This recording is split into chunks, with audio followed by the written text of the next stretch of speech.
Bye-bye, Anya. Thank you for the warm accommodation. So, ang benefit po nitong NLEX Connector, makita nito, is actually to cater mostly yung mga class 3 eh. Coming from the port po, no? Para And we're testing the speed gun. Subukan. Nice. Ang ganda naman.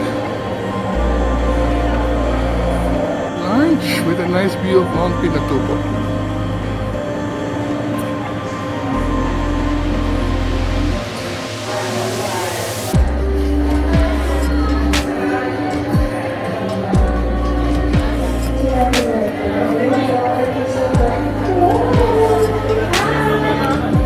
Hello mga kasenyor, it's our second day of Metro Pacific Tollway Corporation Lakbay, Pinas.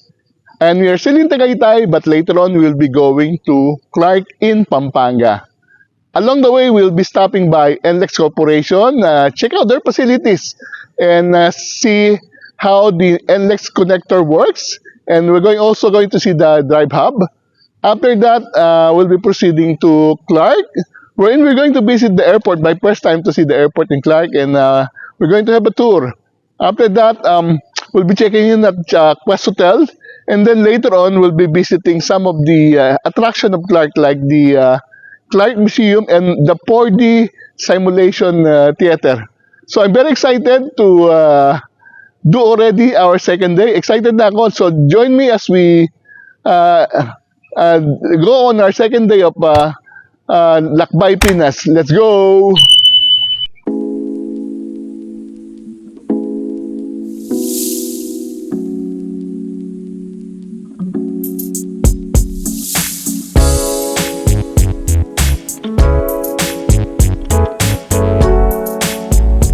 So, good morning, Anya Resort in Tagaytay. Ang ganda ng pool, kaso hindi natin nagamit. So, we'll now be preparing for breakfast. We have to have a hearty breakfast because we are going to Clark after this. It's going to be a long travel from south to north. So, ito na yung ano na. In the meantime, ikot-ikot muna tayo. Breakfast time dito sa Anya at Samira. Okay. Here we are.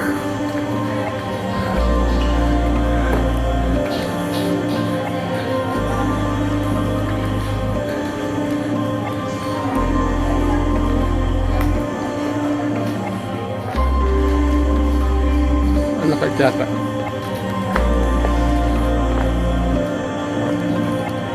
Breakfast with a view. Ito yung starter kit natin. Dami naman pala. We have good vegetable cheese and selections of bread. Wow! Bubusag tayo ito.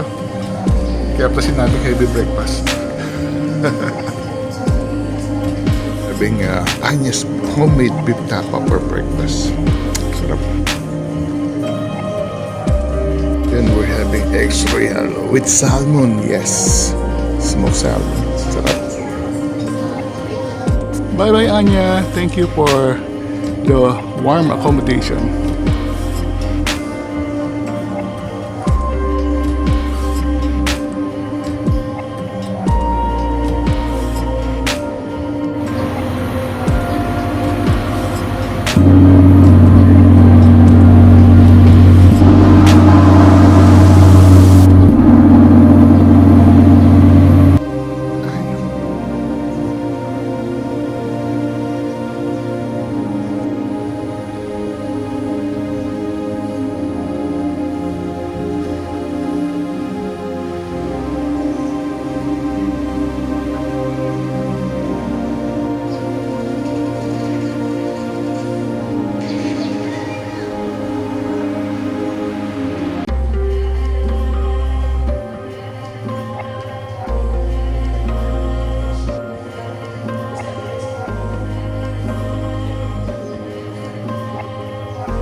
take a stop over here at the NLEX Connector project.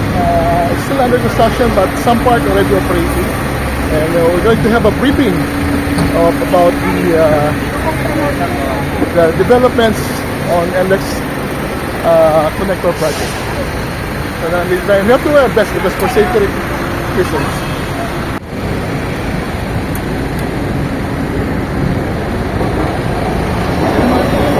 Marky pa rin.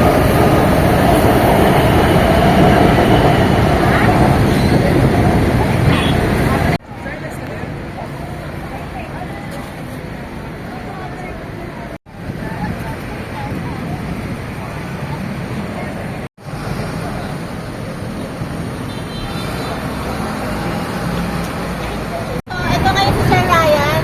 Siya yung magbibigay ng brief orientation about NLEX Connector. Saan gumawa kasi? So good morning po sa inyong lahat. Welcome po sa NLEX Connector. Para lang po medyo familiarize kayo sa location, and just brief lang po description muna on where we are right now. So, as you look dito po sa map sa harap natin, ito pong red, on the top portion po, that's the north. No? Sa bottom po is the south. On our right is the east, and on our left po is the west side. No? Yung pong red, ito pong straight na red, this is the NLEX main po.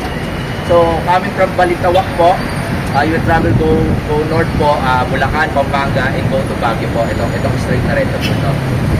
And from east naman po, we have our, yung magagaling po ng Mindanao Avenue. We call it segment 8.1 or part of the NLEX Harbor Link po. So that's east to west po. So we call it NLEX Harbor Link kasi po it will go up to the port area. So from Mindanao Avenue po, it will travel po, it will traverse po itong NLEX main. Dito po ito yung tinatawag natin na NLEX Harbor Link Interchange. Dati po Smart Connect Interchange po yung tawag.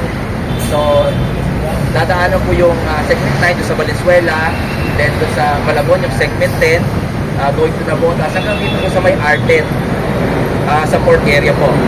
Mostly itong Arden, ito po, kinikater nito yung mga class 3 vehicle po natin o yung mga trucks. And dito po sa may Caloocan Interchange, dito po nag-start yung NLEX Connector Road. So from C3 po sa Caloocan Interchange, ang ating pong NLEX Connector Road is about 8 km po na all-elevated expressway, starting from C3 po in Caloocan, and it will cover sa Espanya and up to Magsaysay and PUP Santa Mesa po. Dito po sa front natin, nandiyan po yung PUP Santa Mesa. So, hinapin po namin sa dalawang section yung NLEX Connector Road. Yung po section 1 is coming from C3 Caloocan po hanggang doon po sa may Espanya. So, we open po yung first 5 kilometers po ng NLEX Connector nung last March 2023. Ayan po. Then, coming from Espanya po, dito po sa Espanya, meron po tayong toll plaza dito. This toll plaza is actually a barrierless po. Wala po siya yung maharang na gate pag kayo nagbabayad sa toll plaza, sa barrierless po. Then, coming from Espanya po, up to Magsaysay. Ito pong Magsaysay Interchange. Ito po yung kung saan tayo ngayon nakatayo o nasaan tayo ngayon. We call this Magsaysay Interchange. Nasa taas po natin yung LRT Line 2. Kung familiar po kayo sa LRT. Line 2 po ito yung nasa taas natin. And we have the Ramon Magsaysay Boulevard po sa baba. Going to left po natin ng Magsaysay Interchange. Going to Cubao po yan. Ito sa left side. And sa right side po natin is going to Manila, papunta ng Malacanang, papunta po ng Divisoria. So ito pong Magsaysay Interchange, we also opened this last October 28 po ng 2023. Actually, ginamit po itong 2 kilometers po na to for free ng almost a year. From October 28 po, 2023, then pinayagan na po magkaroon ng toll noong October 15, 2024 this year po. So almost a year po na itong section po na to from Espanya hanggang dito po sa Magsaysay Interchange, ginamit po. Pinagamit natin sa ating motors na for free. Opo. Kung makikita nyo po itong portion na to, hanggang dito po kasi ang ating NLEX Connector Road, no? Ang ating NLEX Connector Road, magkoconnect po sa Skyway Stage 3. Ito pong light green na po or apple green. So, ang benefit po nitong NLEX Connector, makita ninyo, is actually to cater mostly yung mga class 3 coming from the port po, no? Para po yung traffic sa baba na ginagamit sa kasalukuyan ngayon ng mga trucks natin, mawawala po yung karamihan ng trucks or majority of the trucks gagamit na po ng NLEX Connector coming from the port na po the port po, papunta po ng south, papunta ng SLEX. Yung po talaga yung bibigyan ng NLEX Connector. Mas marami pong trucks na may iaalis natin sa city road. Yung pong mga class D mas bibilis po kasi limit na po yung volume. So yun po yung main benefit na maanabi sa ating NLEX Connector. And of course, yung pong linya na to, coming from the port, going to the port nga po, mas mapapabilis po yung travel ng mga goods. Kasi po 24/7, wala pong track ban sa ating mga expressways. So yun po yung kagandahan ng ating NLEX Connector. And hopefully nga po, matapos na rin yung site na to, yung 1.2, and eventually makakonect tayo, or makakonect ang NLEX Connector Road sa Skyway Stage 3 po. So mas magiging seamless na po yung travel ng north to south and going to here. So just arrived at NLEX Corporation. Ito yung headquarter nila around Balintawak.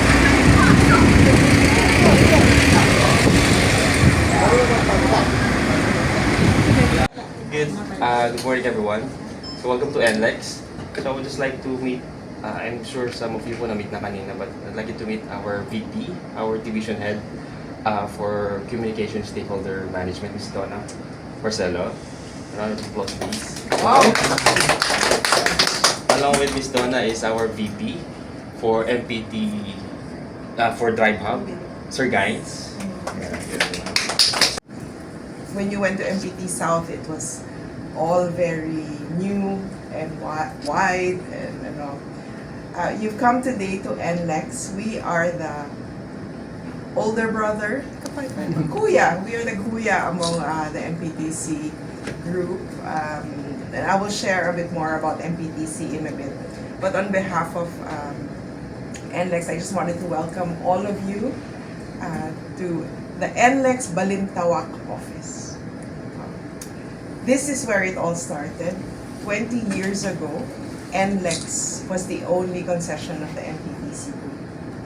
So kami yung big brother, kami yung cornerstone, and because of the success of NLEX, we have been able to branch out into all the businesses of MPTC. So I'll share with you a bit about MPTC. Operator in the Philippines and in ASEAN. We are owned 99.9% by the Metro Pacific Investment Corporation.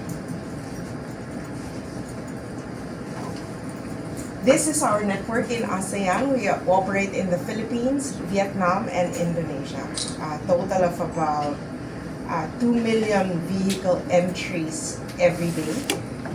253 kilometers here in the Philippines, 315 kilometers in Indonesia and Vietnam. We are building more roads here in the Philippines and Vietnam of 36 kilometers. But just recently, we acquired a stake in the Trans-Java Toll Road in Indonesia, which is about 400 kilometers in length. So with that acquisition, we are doubling our capacity. Hence, very big plans for MPTC in the next few years. Just to show you the different companies under MPTC, we have NLEX South. You visited CCLEC, which you will be going to in Cebu. We have MPT Asia, where our concessions are in Vietnam and Indonesia. We also have MPT Mobility.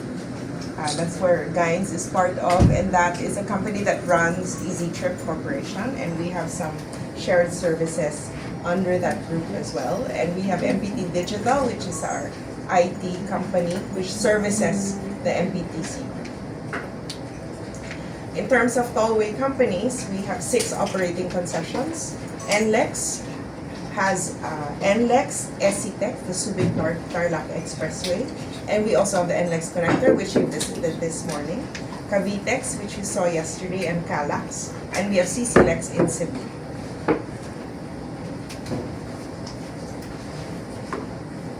So here in MPTC, actually sobra kami excited when we put this program together kasi hanggang ngayon marami pang nagtatanong, alin ba, MPTC ba yan? San Miguel ba yan?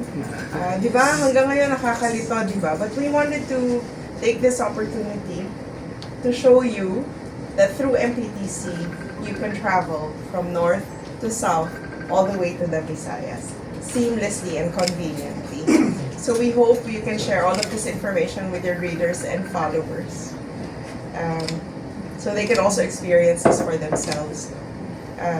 They say, sabi nila, travel is a transformative experience. And kami sa MPTC, we are enablers in moving people, transforming communities. Lahat naman tayo bumabiyahe, di ba? Tayo mismo, pati yung lahat ng binibili natin, lahat ng pangangailangan natin sa araw-araw, lahat yan bumabiyahe. But with MPTC, dumadali ang biyahe, dumadali ang kabuhayan. So, I think Miss Donna said it very well. NLEX is the older brother. And because of the success of NLEX, it enables us to create new ways, create new solutions for us to further enhance the experience of our customers. And that's where I'm going to transition. So, while NLEX is, I would say, the eldest brother, one of the newest products and solutions that we have, it's about 2 years old, is the MPT Drive Hub app.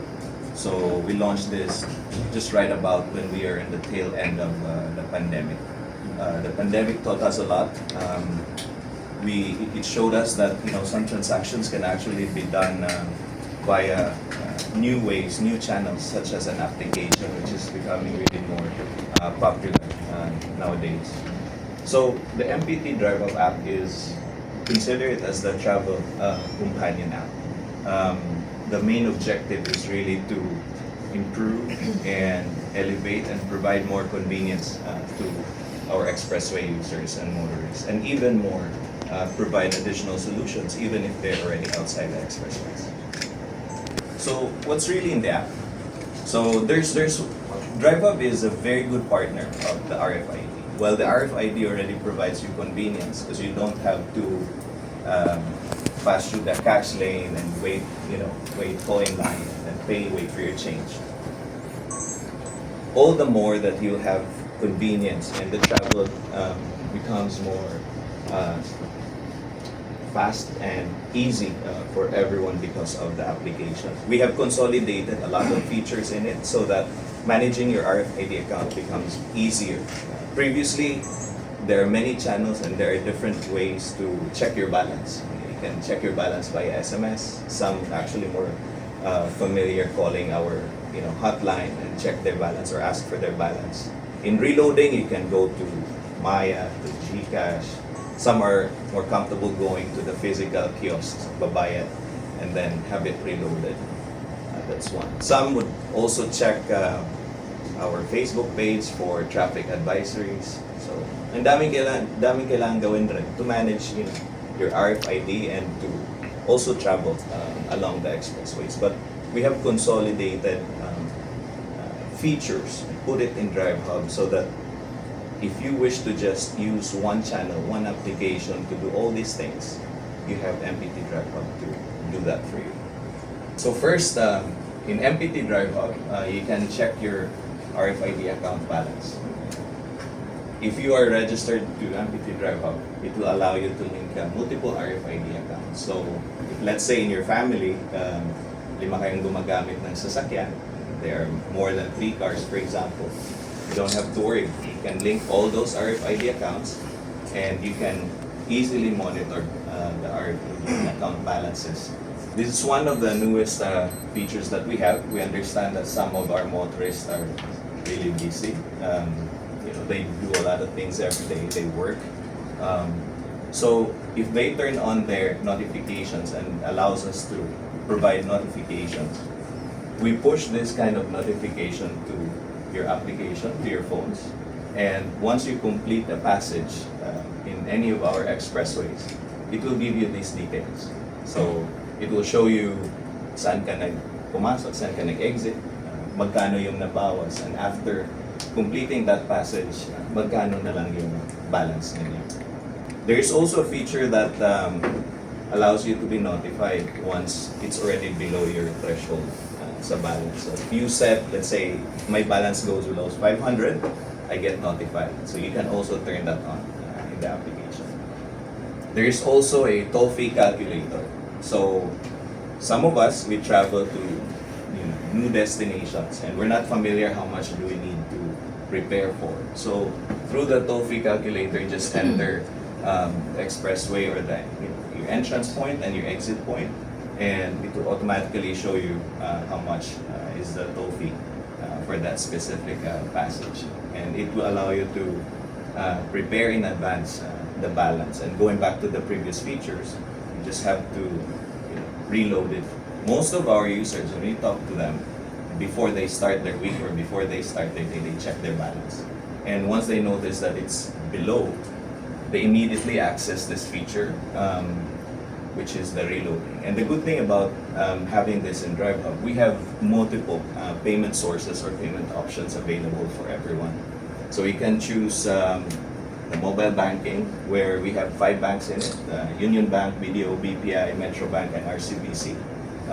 It has a flat rate in it, regardless of how much you want to reload. We also have debit and credit card options, local or international. And then we have the e-wallet options, which is Maya and GCash also available. Now, another function here that's really being used more often is the latest advisory. So there are 2 ways to check for advisory, especially during Undas. We push more advisories and notifications to our users for them to know what's the traffic condition in our expressways. So they can check it here. This is the easier and direct way to check the traffic condition, that's the traffic advisory section. But at the same time, if they want more detailed traffic advisory, they can go to the inbox tab.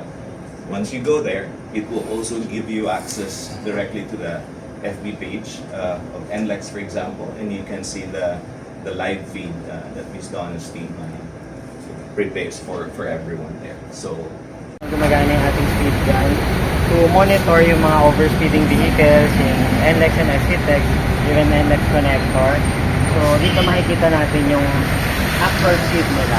So since we are near a toll plaza, so we expect na yung mga vehicles will be running ng medyo mas mabagal compared sa normal speed sa NLEX. But sinet ni Sir Rodel yung speed niya to 30 kph para makita natin na if lumampas ng 30 kph, that would be considered overspeeding. Okay. After Sir Bali, sir, ito yung latest na ginagamit sa speed team. Meron po kasi tayong ginagamit na sa overspeeding, yung hindi naka-fix. Pero ito po yung ginagamit ng tao na go-operate. Dito po kasi, karaniwan pag nag-operate kami, 100 plus mismo sa main line. Kaya lang po, nandito po tayo sa Toll Plaza, siset lang po natin sa 30 kph para makuha na po natin sa sakyan. Kaya ngayon, i-demo po namin yung paano sa kph.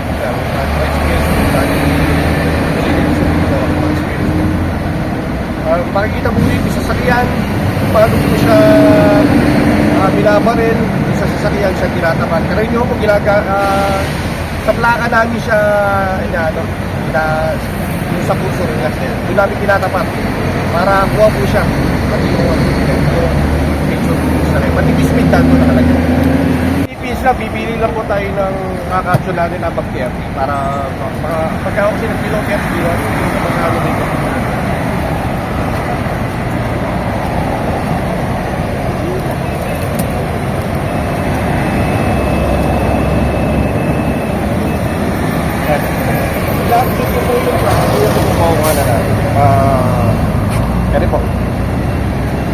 Tumatakbo po siya ng 36 kph. Kung makita po natin yung picture yun, yung plaka po niya, nakatapat po yung kurso po sa plaka. Kaya pagka po siya i-zoom, dito lang po, para makita natin. Silipin lang po, medyo turot na po sa araw, kaya Kaya po tayo silaw, minsan di naman pa si Plaka. Kaya ginagawa po kasi namin pag nag-ooperate ito, hindi ko kami nasa labas eh. Nasa loob po kami sa sasakyan. Yung unmarked vehicle.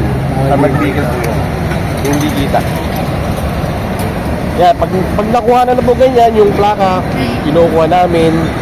Tapos yung speed niya, tapos kulay ng sasakyan. Kasi sinasabi na rin minsan namin pati late kung saan siya dumaan. Tapos po, binabato namin yung kung saan nandun yung apprehending officer natin, sa plaza, to radio. Para abangan po nila. Pag nakuha na yung ganyan, paano ka, next step, papadala saan yan? Sa toll gate?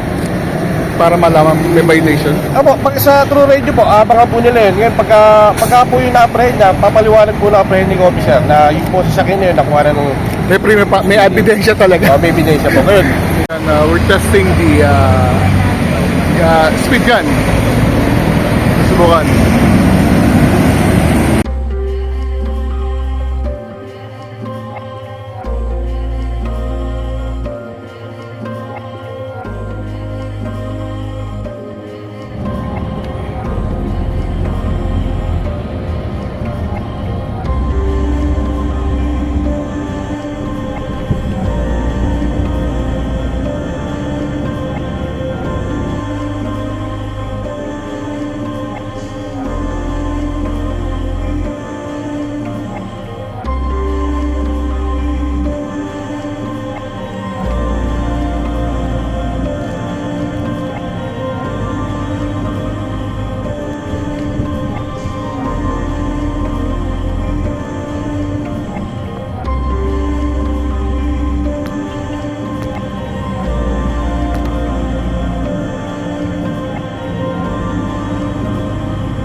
Arrive at Clark International Airport, our next destination.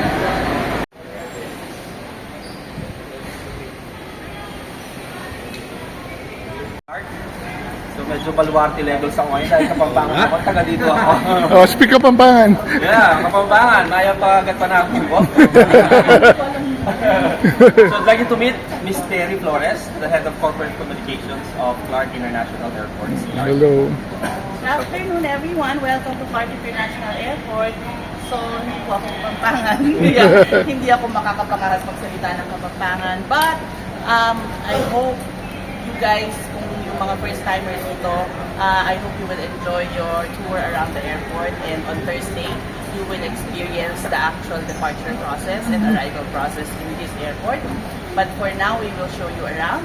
You'll see the structure, you'll see the process, we'll explain how we manage as LIPAD, private consortium managing the Clark International Airport, how this is different from other airports in the Philippines. Okay, pasok na tayo. Gate 3.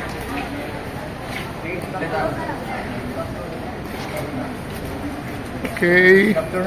Gabi na. Nice. Ang ganda naman. Hindi nakakahiya.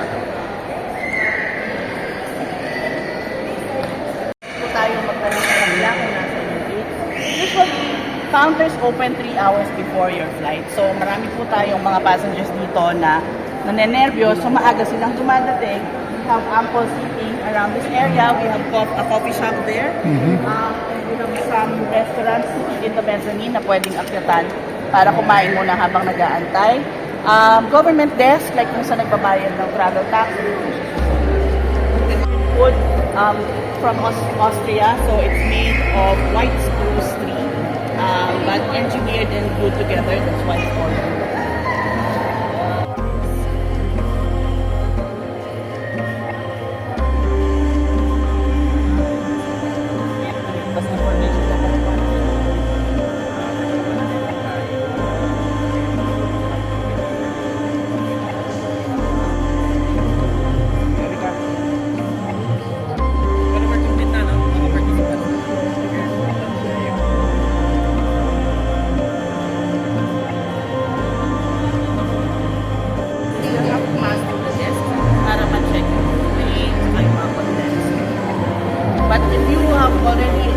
done online check-in at home at wala kayong check-in luggage, you can go straight. And then may covered walkway papunta sa bus terminal.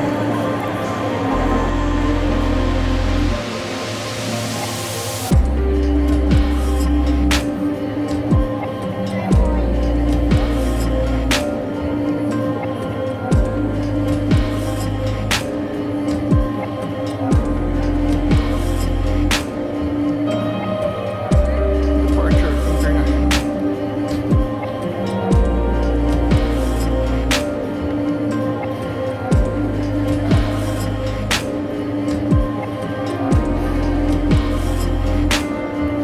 Departures.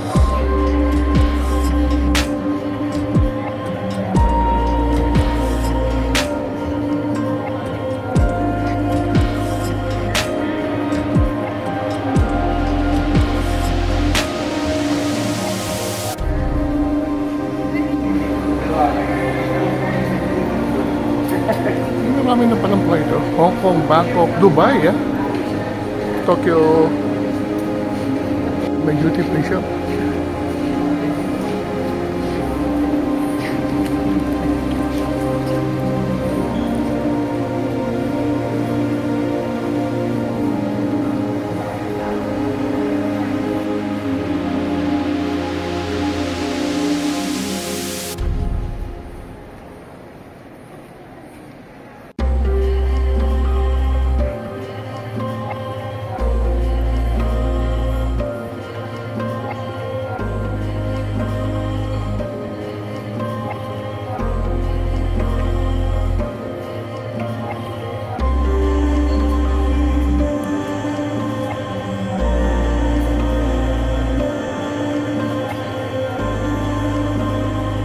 Hallway are the gates, so hanggang gate 16 po yan. So dyan po lang lilipan yung ating mga international airports. Usually, yung mga guests natin, mga passengers, they like staying here. So we have furnitures that are actually a mix of East and West. Why do I say that? These are furnitures that are imported from Europe. And then on the other side, we have Pampanga furniture. And normally, we also talk about the Mount Arayat. Mount Arayat from Clark International Airport. Nice view of Mount Arayat.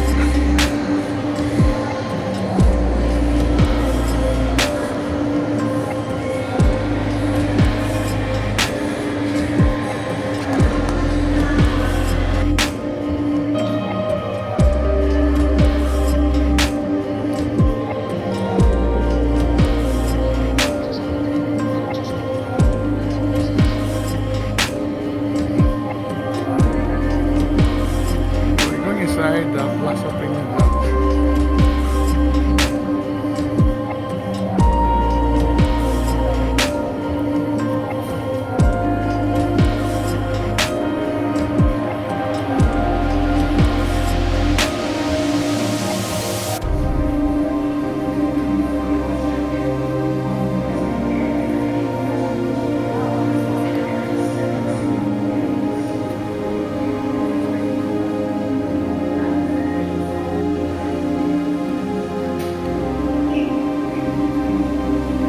Para sa gusto mag-charge.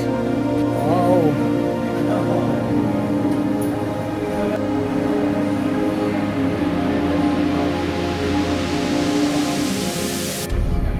So finally, we were able to see a world-class airport here in the Philippines. This is the Clark International Airport. I'm very happy with how it was designed. It's really breathtaking. I think it's not very stressful compared to the Manila airport. And I guess we'll be using this airport more often now that we know how to get here. And it's very easy to come here because there are buses from Manila that comes regularly to Clark International. And soon, there'll be a train that connects Manila with Clark International Airport. So yan, ikot-ikot muna tayo.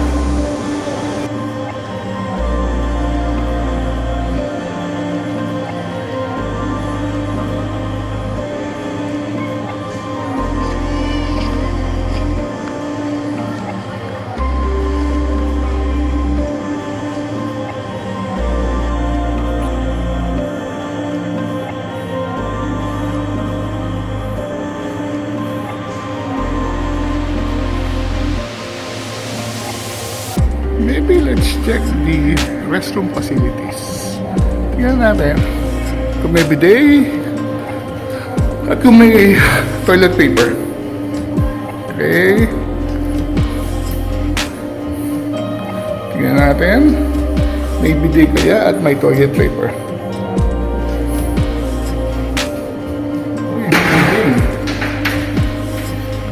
At may toilet paper. Good. And then the urinals, there's plenty.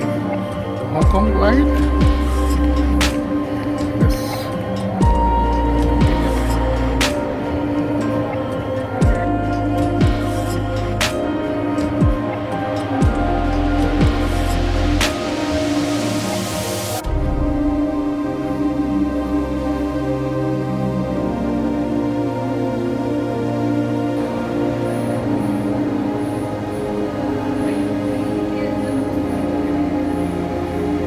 At the charging station.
You know what's Baker J dito sa airport. So, ito yung kanilang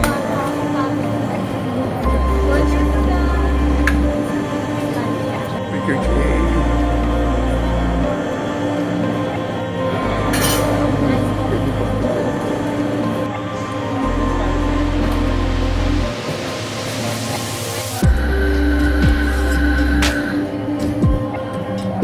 We're going to the arrival area.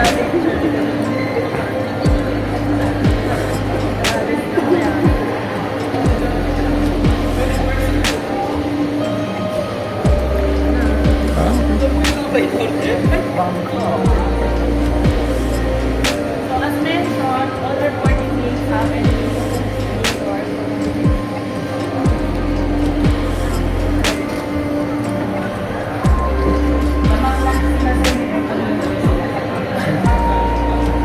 Na, kunyari, arriving tayo.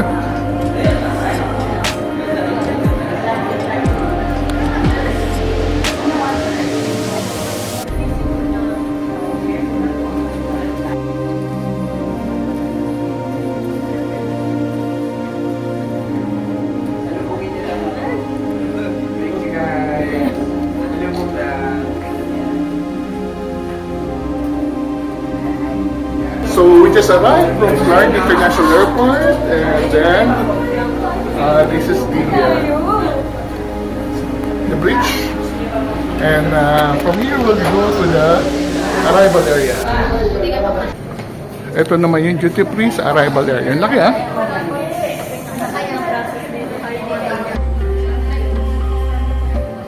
So arrival area and baggage claim. Wow, nice!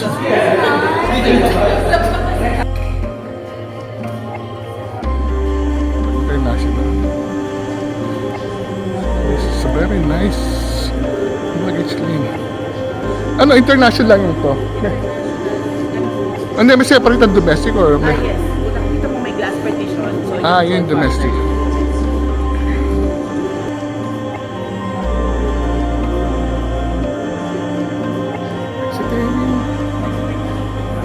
So, okay.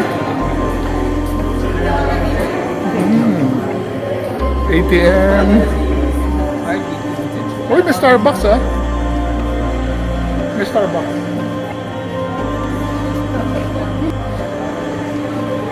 At tama mga signages ah. may P2P lapit-lapit papuntang Baguio. Ah, okay.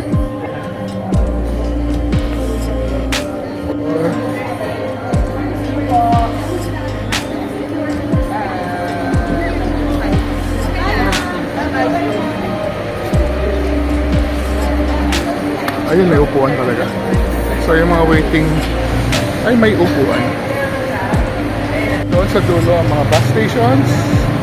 Makita ko na lang yung mga schedules sa mga buses going to Trinoma, to Terminal 3, even Baguio, and then SM Clark.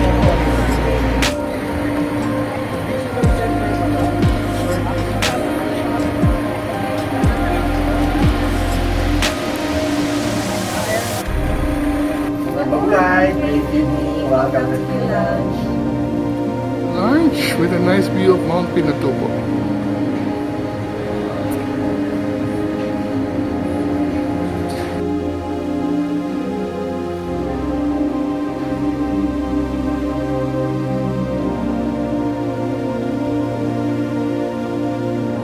Art Museum.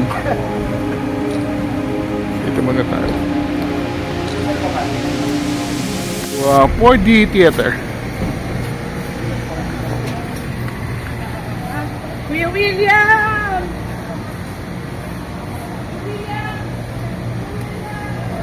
Night at the museum.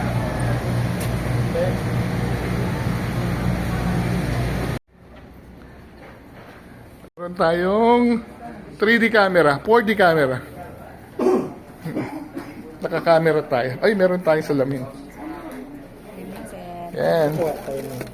Kuko tayo ng salamin at isosot natin. So, isosot natin ang salamin. Ayan, no? Ah, ate, ba't tangin tatlo ka? 3D ka na, ate. Wow. This is the 4D Museum. Mapapanood natin ang history ng Clark at saka ng Pampanga.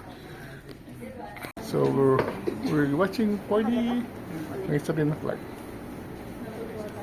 I would like to introduce myself. Kasama niyo po ako since this afternoon. My name is Joanne Tolentino. I'm the tourism officer who will be in charge for the coordination of Lakbay Norte, of course. Lakbay Pinas. Lakbay Pinas. Lakbay Norte daw. Ayan po. Welcome to the 4D Theater. But before we start, allow me to introduce our team. We have Sir Kenneth right here. He will be with you guys until your flight to Clark International Airport on Thursday. We have Miss Colleen and Sir Renz as well. Okay. Sir Kenneth will be leaving some reminders and a briefing for the 4D Theater first. Okay, mabuhay, good evening, and may pabingit, that's how we say in Kapampangan. And for safety reminder, we have a seat belt because this is a newly renovated for the theaters and for your safety. And we have also a blower and a ashpot, pero bubbles. Okay, so this is for it takes 20 minutes. It's a Clark documentary film. So ready na po lahat? Yes. So kindly wear your 3D glass. Tayo sa Clark Visitor Center after dinner, after 4D presentation theater. So, pasok na tayo.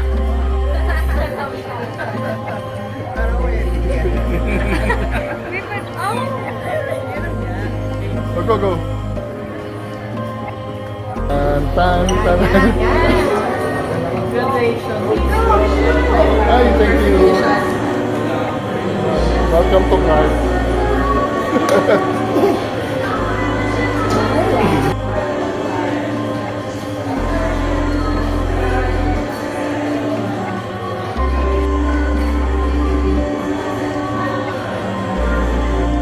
With Clark Development, dito sa Visitor Center. Promotions Division of Clark Development Corporation. On behalf of our President and Chief Executive Officer, Attorney Agnes B. Escobedo, I would like to welcome you po and thank you for choosing Clark to visit for this Lakbay Pinas, no? And hopefully po you have a good time in the next days. And mahalo yung expectation nyo ng Clark, no? So Clark is the #1 destination you are in the right place. And hopefully po, matulungan po po kami through your mga vlogs, mga write-up to promote Clark. No, we are we are very aggressive right now in promoting Clark as a nice destination. No?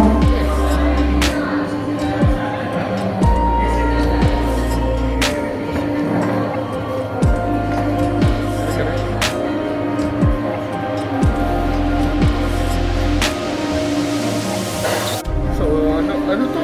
Dalaga, tsaka gito, tsaka ano to? Buro, yes, siyempre. Papagpag ng question without sisig. Bahan, dishes, kare-kare,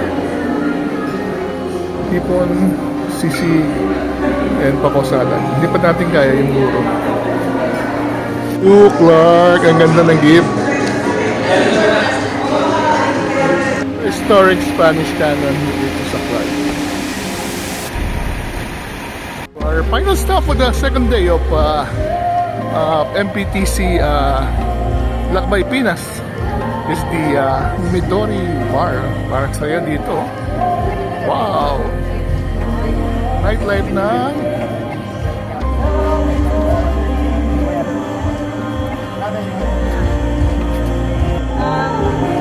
This was established after the pandemic. Kasi dati, kung makikita nyo, parang parking area lang siya. Ginawa natin ng panahon ng pandemic. Just to provide some, parang alternative na dahil pinagbawal yung mga indoor dining before, diba, nung pandemic after the lockdown. So, nag-isip niya ito, gawin na outdoor dining venue para yung mga sabik na umalis after the pandemic lumabas ng bahay. May kunahan. So, this was created. So, Midori Sidebar actually is being run by Midori Clark Hotel and Casino. So, there are two restaurants inside. One is a Midnight Bar, and the other one is Midnight Midori. So, the difference is, Midnight Midori Restaurant, parang nag-cater siya sa mga Asian.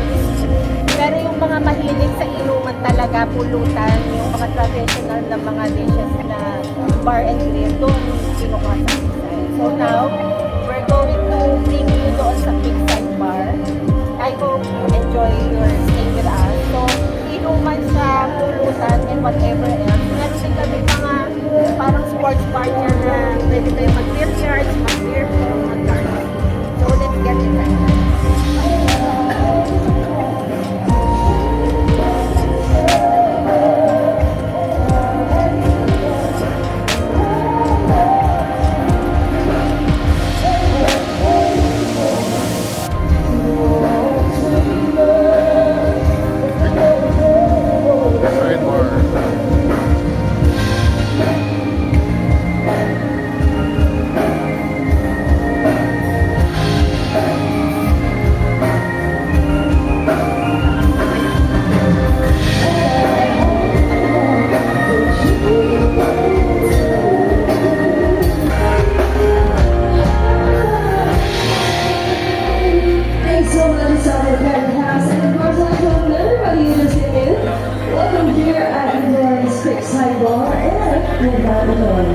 We are essential for the first set tonight, so we have to stay until the last set. And unholy. Unholy by Sam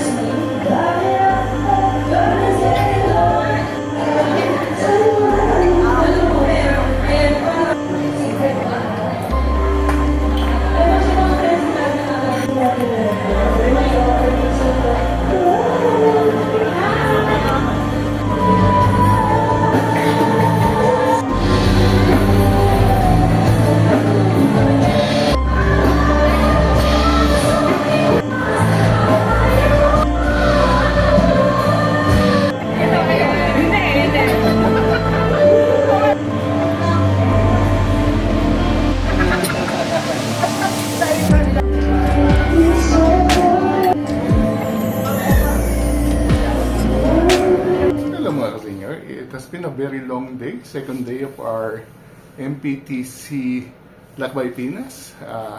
We're about ready to go to bed, but before that, let me just summarize to you what happened today. So we started very early in Tagaytay at Tanya Resort. We had a very good breakfast, and we were able to go around some of the facilities of the resort. After that, we drove north via Calax, and then SLEX, and then NLEX. So before going to NLEX, we stopped by NLEX Connector. This is a new project of MPTC. NLEX Connector aims to connect NLEX, the South Harbor, South and North Harbor with Skyway, and when this is completed, it will help reduce the traffic on ground, and will have a better traffic situation in Manila. So after NLEX Connector, we proceeded to NLEX Corporation headquarters, wherein we were able to meet some of the executives of NLEX. We got a briefing about AutoHub, Drive Hub, a new application that allows NLEX, MPT, the user of NLEX to monitor their everything about their vehicle, as well as their account with MPTC. After that, we were able to get some briefing also about the speed gun which is being used by MPTC. After that, we proceeded immediately to Clark International Airport, wherein we were able to see the facilities, world-class facilities, and we're very happy to see that we have this kind of airport in the Philippines. We were able to get a run-through from